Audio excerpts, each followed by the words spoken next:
Pulver in the red was joined by her whole family to hear sentence passed on the man at the centre of this bizarre collar bomb plot. Maddie, how are you feeling?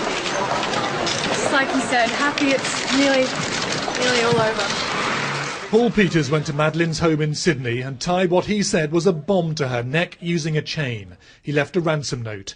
It took 10 hours for the bomb squad officers to realise the device was fake. Madeleine was freed, very shaken, but unharmed. Peters fled to America, but was arrested by officers who briefly interviewed him. Are you responsible? No. Paul Peters never gave evidence in all this, so we may never know why he did it. The prosecution say he simply got the wrong house. He should have gone to a neighbour who was a member of a trust fund from whom he could extort money. But the defence deny that. They say Paul Peters was depressed because of his financial losses, and that he had turned himself into one of the characters of a book that he'd written. The judge said Madeleine had gone through an unimaginable terror. Madeleine later spoke for the first time about her ordeal. To me, it was never about the sentencing,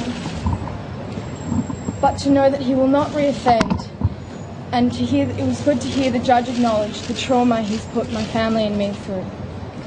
It has been a surprise to me that this year has been much harder than last year, but I'm lucky enough to have a wonderful family and friends, and we're all making great progress. The judge said Peters had put Madeleine in fear of her life and sentenced him to 13.5 years in prison. Madeleine Pulver says she's soon off to university and never wants to be associated with Paul Peters again, having been left with no apology and no explanation as to why she was the target of this bizarre collar bomb plot. Duncan Kennedy, BBC News, in Sydney.